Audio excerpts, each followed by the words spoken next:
America ਵਿੱਚ ਭਾਰਤ ਵੱਲੋਂ ਸਿੱਖ ਆਗੂ ਗੁਰਪਤਵੰਤ ਸਿੰਘ ਪੰਨੂ ਨੂੰ ਕਤਲ ਕਰਨ ਦੀ ਕੋਸ਼ਿਸ਼ ਸੰਬੰਧੀ ਮਾਮਲੇ ਵਿੱਚ ਹੁਣ ਤੱਕ ਹੋਈ ਕਾਨੂੰਨੀ ਕਾਰਵਾਈ ਤੇ ਪ੍ਰੈਸ ਕਾਨਫਰੰਸ ਕੀਤੀ ਗਈ, ਜਿਸ ਵਿੱਚ ਮੈਥਿਊ ਬੋਰਡਨ ਅਤੇ ਸੀਨੀਅਰ ਵਕੀਲ ਰਿਚਰਡ ਜੇ ਰੋਜਰਸ, ਐਸਐਫਜੇ ਆਗੂ ਗੁਰਪਤਵੰਤ ਸਿੰਘ ਪੰਨੂ ਅਤੇ ਹੋਰ ਸਥਾਨਕ ਆਗੂਆਂ ਨੇ ਸ਼ਮੂਲੀਅਤ ਕੀਤੀ। ਮੈਥਿਊ ਬੋਰਡਨ ਅਤੇ ਰਿਚਰਡ ਜੇ ਰੋਜਰਸ ਨੇ ਮੁੱਖ ਬੁਲਾਰੇ ਵਜੋਂ ਜਾਣਕਾਰੀ ਸਾਂਝੀ ਕੀਤੀ। ਇਸ ਮੌਕੇ ਸਿੱਖ ਆਗੂ ਗੁਰਪਤਵੰਤ ਸਿੰਘ ਪੰਨੂ ਨੇ ਖਾਲਿਸਤਾਨ ਦੀ ਪ੍ਰਾਪਤੀ ਲਈ ਕੀਤੇ ਜਾ ਰਹੇ ਸੰਘਰਸ਼ ਨੂੰ ਜਾਰੀ ਰੱਖਣ ਦੀ ਗੱਲ ਵੀ ਕਹੀ। The US indictment is only indicting the foot soldiers. This lawsuit is against the government of India. And this is America, the rule of law. And that's what is going to prove that nobody is going to be beyond the law. And for me, I'm going to continue organizing Khalistan referendum, even with the recent attempts which India and the Modi government through its proxies are planning to kill me. And this will end only once we liberate Punjab from the Indian occupation. It is an extraordinary and worthy case. And I appreciate all the work that journalists do in terms of exposing the truth out there in the world. And that's kind of the same thing that we're trying to do in this lawsuit. The Indian government's persecution of Sikh activists in North America didn't start with the killing of Nijar in Canada or the attempt to kill Pannun in New York. And nor will it end, unfortunately, with the criminal trials of the assassins. I've been representing Pannun now for many years, and I can tell you that he's faced a barrage of transnational repression over that period, directed by the Indian government, from the criminalization of his non-profit Sikhs for Justice, to the misuse of the Interpol Red Notice system, to the harassment of his friends and colleagues back in India. Good day, everyone. Thank you for joining us today for this important press conference. I will be the moderator for today's event. And today's press conference is to update all of you about a very important legal action that has been launched in the Pannun murder for hire plot that has been going on for some time, and I'm sure most of you are aware of it. Without taking any more of your time, I'm just going to introduce you the speakers of today's press conference. The first speaker is Matthew Borden. He is the founder and partner at the law firm, which is leading this new legal action. And then along with him is Richard Rogers, an international lawyer who is also joining this new legal action. And the last participant as a speaker with us is Mr. Gurpatwant Pannun, who is the General Counsel for human rights group Sikhs for Justice. So without wasting any time, I will invite Matt Borden to brief all of us about the new legal action in this case that has been launched. Matt, please unmute yourself. Thank you, and good afternoon and good morning, everyone. I think you all are familiar with the case, but it arises from India's unprecedented attempt to assassinate a U.S. citizen on U.S. soil. And Mr. Pannun, is an international human rights leader. He advocates for the rights for Sikhs. He peacefully promotes the idea of a separate Sikh homeland in India. And in June of last year, India tried to hire assassins to kill Mr. Pannun in New York. This lawsuit seeks to hold the government of India and a number of high-ranking officials there accountable under U.S. tort law. These individuals include the National Security Advisor Vikram Yadav, the chief of India's Research and Analysis Wing, Ajit Doval, a senior intelligence officer of RAW, Samat Goel, and an international drugs and weapons smuggler, Nikhil Gupta, who was kind of the tip of the spear on the assassination attempt. I know that many of you are familiar with it, but essentially what happened is at the same time that the defendants tried to kill Mr. Pannun, they also tried to kill his friend and colleague Hardeep Singh Nijjar in Canada. And they were successful in killing Mr. Nijjar. They brutally gunned him down outside a temple in British Columbia. And the same thing would have happened to Mr. Pannun, but for the fact that the person that Mr. Gupta tried to hire was an undercover US agent. After the United States indicted Mr. Gupta, India purported to do its own investigation and concluded that Mr. Gupta was a quote unquote rogue agent. But at the same time, Prime Minister Modi was out there on the campaign trail saying things like, "This is the new India. We will come to your home and kill you."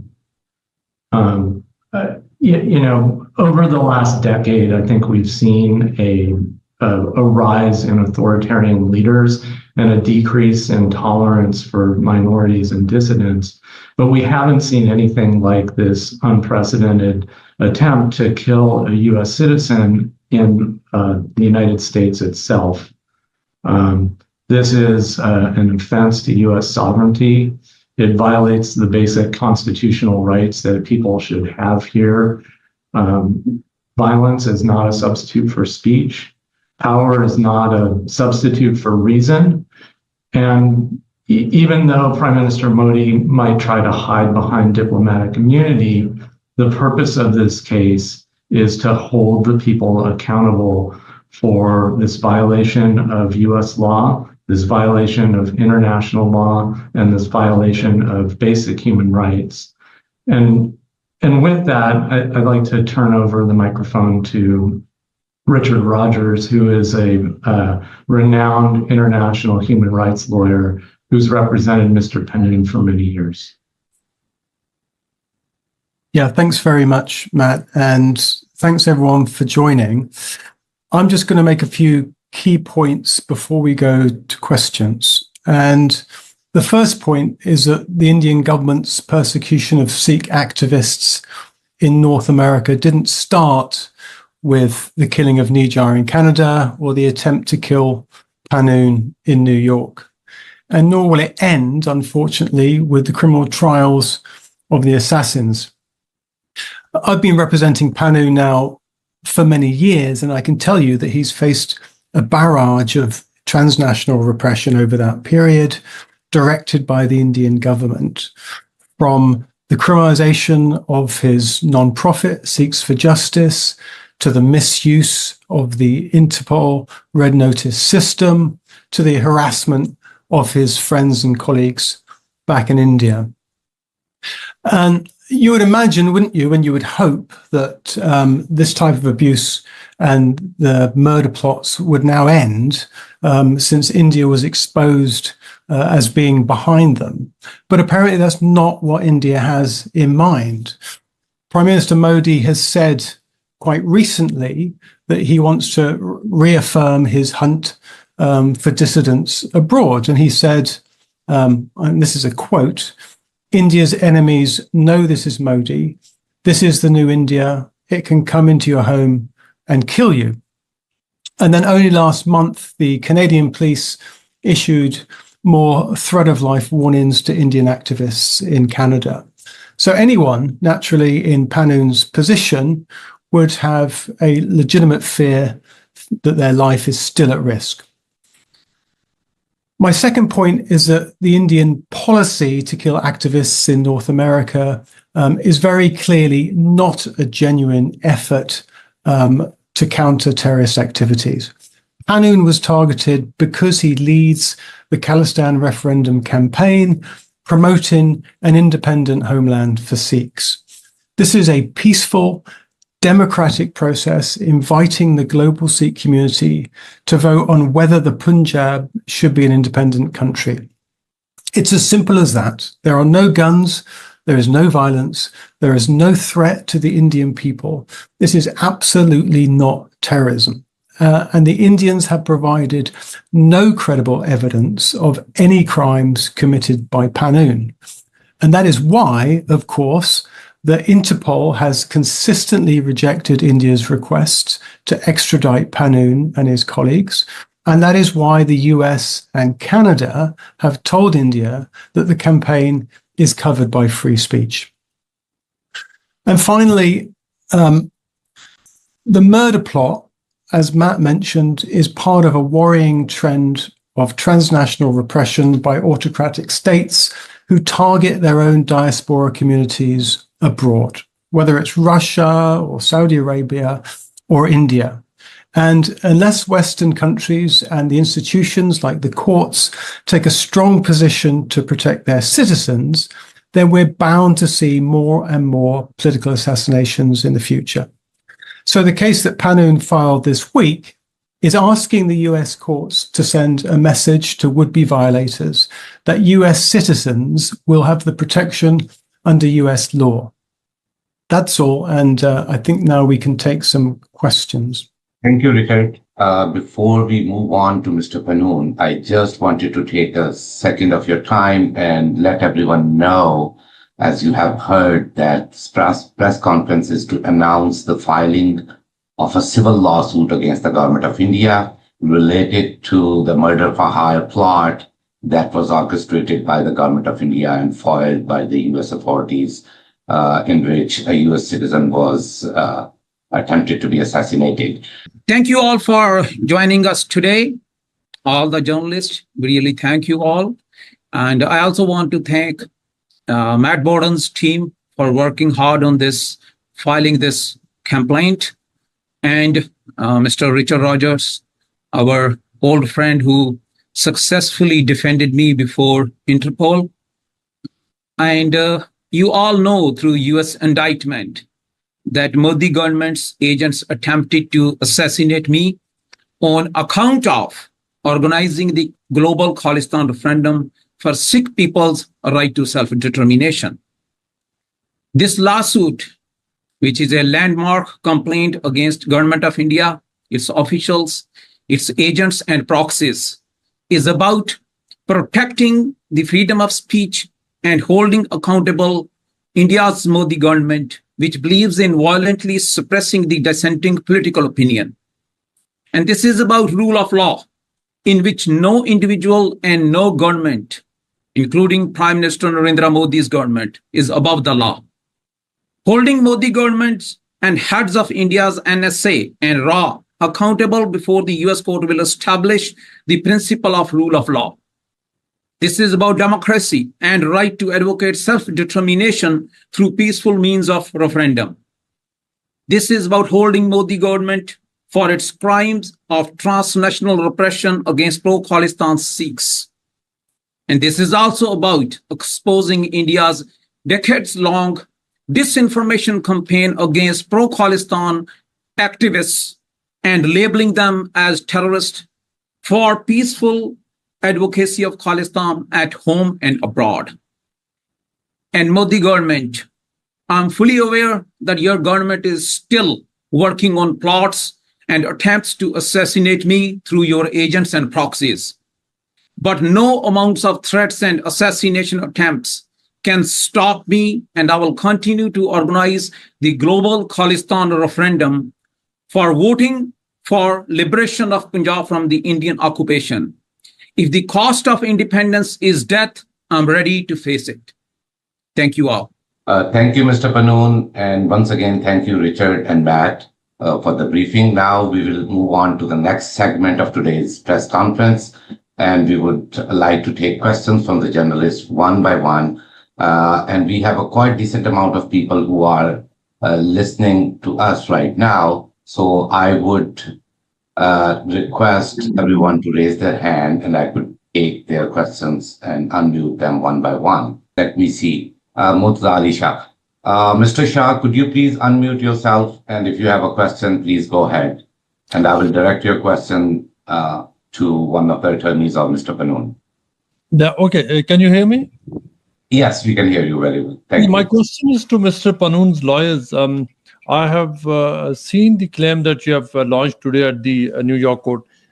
It does not specify or it does not mention any amount that you are asking for. So is there a certain amount that in your claim on behalf of Mr. Pannun that you want the Indian government and its officials to pay you in terms of compensation and damages?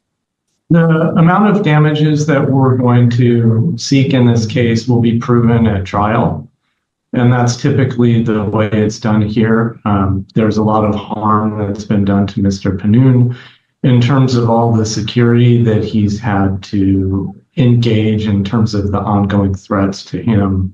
And so we intend to seek full compensation for all of that, and that will be put to a jury someday, we hope. Thank you.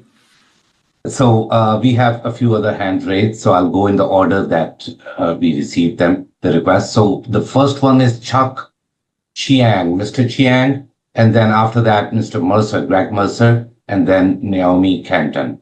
So Chuck, please unmute yourself. Thank you very much. This question is for Mr. Pannun. Firstly, the allegations in the lawsuit are including the photos being taken of Mr. Najjar after he was shot, and then pictures sent to the New York assassins in order to coordinate the attack on yourself. Was this information from the U.S. authorities, and was this confirmed by authorities investigating the case? And also, in that case, then, how do you have any comment regarding Canadian law enforcement, given the fact you mentioned that Mr. Najjar was assassinated and your killing was essentially prevented by the fact that U.S. agents, undercover agents, were the ones that were contacted to prevent the attack on yourself? Thank you. I would rather have Matt and Richard give the answer on this one, and then probably I'll add something in the later. Sure. I would say the source of information about the photos that you asked about, Mr. Chiang, was the indictment against Mr. Gupta, which is a public document. I actually I don't remember the other parts of your question. I'm sorry, but that's where some of the information comes from, and it also comes from other investigations that have been done. And if I can just add to that, if it's useful, what happened is that Gupta was persuaded to go to Czechoslovakia, and when he landed, he was picked up by local police and also US law enforcement agents who got his phone, and through his phone they found all the messages that were sent to Yadav, who is the mysterious agent who works for RAW, the Indian intelligence agency. So it was from his phone that a lot of this very detailed information that was obtained. Richard, Mr. Pannun, if you would like to add something. I think they completely answered it. And if he has any follow-up question for me, then I'll do it. Sorry, Right. just to clarify, for Mr. Pannun, I guess the second part of that question was, do you have any comments on Canadian law enforcement in their failure in terms of protecting Mr. Najjar, whereas the U.S. authority was able to successfully foil the plot against you? There is a difference between what happened in Canada. I would not say that the Canadian authorities failed to protect. There is a duty to warn, which was given to Hardeep Singh Nijjar, and in case of US, the Indian agent Gupta basically contacted a undercover. So that's the difference between who they hired in Canada and who they hired in America. If in I hope it never happens. In case in US, if they would not have hired or contacted an undercover, I would not be doing this press conference.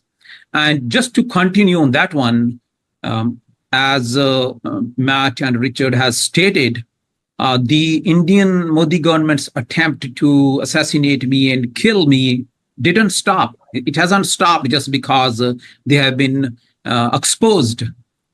There are multiple sources which states that they are trying to hire individuals, agents through different sources, and still continuing to their plots to kill me. Thank you. Thank you. Now we'll go to the next. That is Greg Mercer. Mr. Mercer, you can unmute and have your question. Please go Great, on. thank you for your Just time. mention the paper that you're from or the channel. Yeah, it's Greg Mercer with the Globe and Mail newspaper. I'm hoping to clarify for our readers what kind of ability an action such as this would have to compel Indian nationals to cooperate in any way. How do I walk people through that process? Okay, so that I would request Matt and Richard to comment on that, please. And Sure. if I got it right, your question is how we can force Indian nationals to cooperate or Indian government to cooperate in this related to the civil lawsuit, the one that they filed. Exactly. Yeah. Okay. So I think that's a specific question. Matt, please. So the court has jurisdiction of this case under the Foreign Sovereign Immunities Act. The immunity of the individual defendants does not exist because there's an exception for immunity for conduct that occurs on U.S. soil. And so those are two important legal elements of our case. And we intend to prosecute the claims just like you would any other court case where you have somebody committing violent acts towards another person under very routine principles of U.S. law. In terms of trying to get cooperation from India, our courts, when they have jurisdiction, they issue orders, and those orders have to be followed. And to Mr. Pannun's point about the rule of law, that's our intention, is to subject this whole process to U.S. courts, U.S. rule of law, which allows us to take discovery and allow us to get to the bottom of a lot of these facts. Thank you, Matt. Greg, I hope that answers your question. Unless you have a follow-up question, please let us know. If not, we'll move on to the next guest, and that is Naomi Canton. Naomi, could you please just briefly state which channel or paper you are with, and then ask a question, please. Hi, I'm with Times of India. My question is, there's a criminal trial ongoing about the Nikhil Gupta case. So why the need for this second court case? And is this a civil claim or a criminal claim? Is it a private prosecution? I'm just trying to understand what case this is. If you could explain that, please. Sure. And this is a civil claim, and for compensation to Mr. Pannun for the damages that he's incurred. So it's different and apart from the criminal proceeding. Under U.S. law, there's a lower standard of proof in civil cases. So we don't have to prove our claim beyond a reasonable doubt. We have to prove it by a preponderance of the evidence. And we're entitled to take discovery in a way that doesn't necessarily happen inside of criminal cases. So it's a separate and independent action. It has a separate and independent goal beyond sort of punishing Mr. Gupta. We have other defendants in this case, including the people I mentioned in my preparatory statement, and we intend to make all of them have to pay damages as well. So does it work that it's not a case where the prosecution has to decide whether to take it up or not? Is it more a case of you filed it so the defendants have to reply? That's correct. It's a case that we filed it and the defendants had to reply. If somebody, for example, hit your car, you would sue them and they would have to reply. It's the same kind of claim that we have here. And then if they don't reply, then the court hearing goes ahead regardless, kind of thing. They would be in default, and then yes. Okay. And just could you clarify the offences? I know it's compensation that you're seeking as in damages. What is the, you said tort, or I saw on the document something about assault. It is assault. It's a common law assault when you try to attack someone. And and that's the name of the tort claim that we're bringing. Assault and emotional distress. Is that right? That's correct. So that's what the offence is, and you're seeking damages for those two offences, right? That's correct. Just one final question. Obviously, you said earlier, or Mr. Pannun said that he's suffered this for quite some time. Have you ever done a case like this before, or is this the very first time to bring a civil case? We've never been confronted with a situation where a foreign government has attempted to assassinate a U.S. citizen on U.S. soil. So this is all new ground, but the legal principles are old. That you're not supposed to try to kill people. So it's a new. Okay. Pardon? Yes, I was just checking if this was the first time you've ever done this. That's fine. So you're just explaining that's what's triggered it. Yes, I mean, we've been involved. Our firm has represented other people in international human rights cases, but this is a unique one in that they targeted somebody who's a U.S. citizen in the United States. Okay, thank you very much. Thank you. Thank you, Naomi, and thank you, Matt. So next guest in line is Taimur. Can you hear me? Yes, we can hear you. Yes. Okay, this is Taimur Iqbal from Prime TV UK. There's a couple of questions, and one is specifically directed towards Mr. Pannun. First of all, Mr. Pannun, wishing you safety. A question to the lawyers. Are you generally satisfied with the role of human rights organization in terms of enhancing the awareness about the involvement of Indian agencies on the foreign soil? What else can be done to enhance awareness and put more pressure on, particularly on US and Canadian governments in this regard? And question specifically directed to Mr. Pannu is, and this is purely out of curiosity in regards to the Khalistan movement, Indian Punjab, which is the territory that the Sikh separatists seek for their the Khalistan land. Has there ever been any formal or informal referendum done within Indian Punjab in terms of what sort of support, in terms of percentage it has for Khalistan, or it is merely a movement run by the Sikhs abroad and who think that this is still a dream which is on? And I'm just curious about the sentiment within Indian Punjab diaspora towards Khalistan. Thank you so much. Thank you, Mr. Taimur. In 1990s, if you would recall, that the people of Punjab, they did participate even in one of the elections, just with one agenda, that if they are going to win the election, they're going to put up a motion in the Punjab House Assembly for the liberation of Punjab and separation of Punjab as an independent country. And Indian government at that time committed genocide of Sikhs in Punjab and made the Punjab the killing fields of Sikh sovereignists. So there is no question of a referendum that can be held under the present circumstances through the Indian government. That is the only reason we are doing a global Khalistan referendum through Punjab Referendum Commission. The members have over 100 years of experience in doing non-binding, unofficial referendums and leading to the creation of a separate countries. Thank you, Mr. Pannun. Next guest in line is Mr. Joe Rubin. Mr. Rubin, you could unmute yourself and have your question. Yeah. Thank you, Mr. Pannun. In California, where I am at the Sacramento Bee, there's a lot of concern about transnational repression, from Chinese dissidents to a recent event not far from our newsroom, where 3 people from your organization, Sikhs for Justice, were shot at.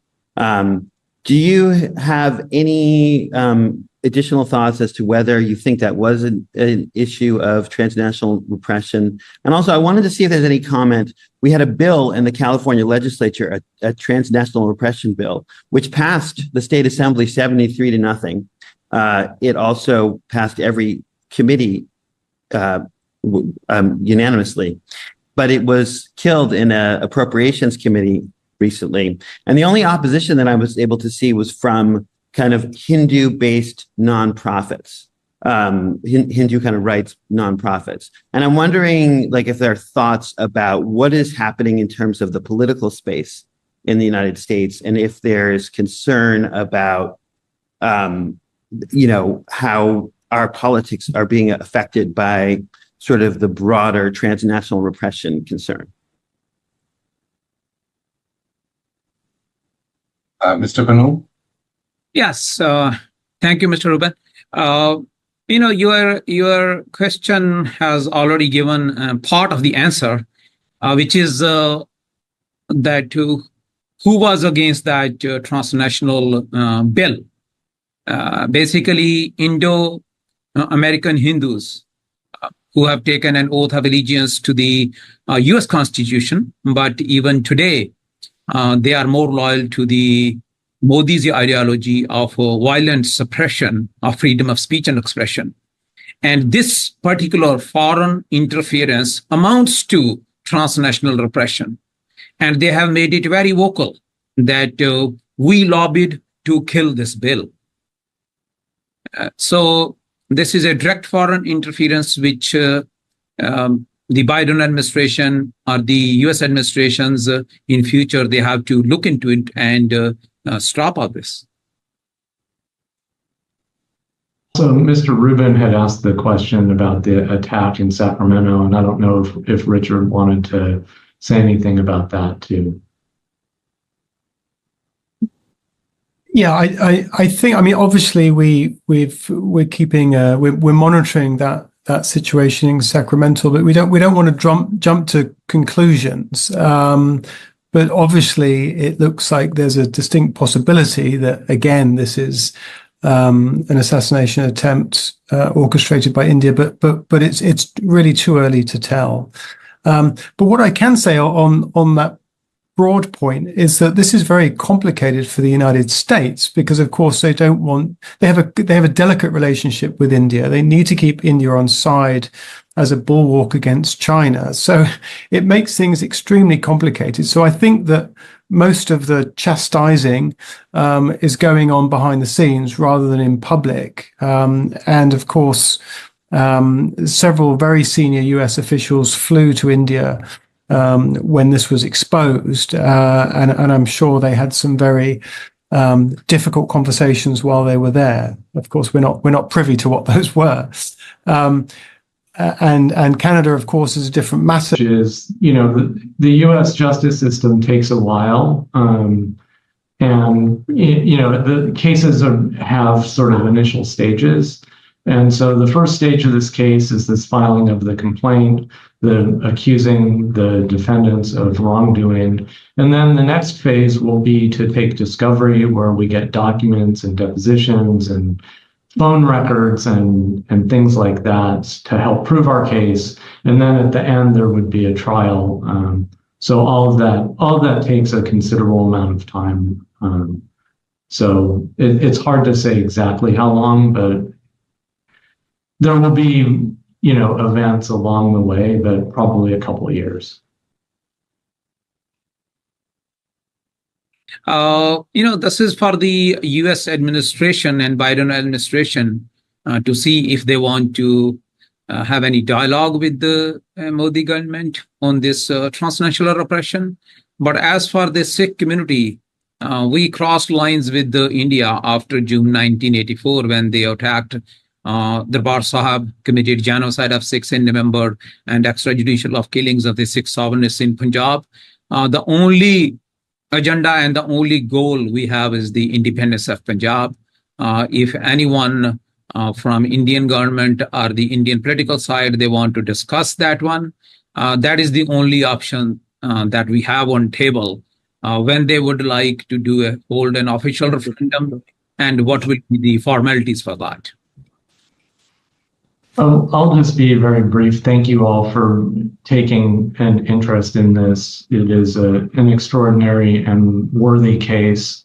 And I appreciate all the work that journalists do in terms of exposing the truth out there in the world. And that's kind of the same thing that we're trying to do in this lawsuit. But I appreciate everybody's time today, and thank you. Thank you, Matt. Richards? Yeah, I just also like to say thanks so much for coming.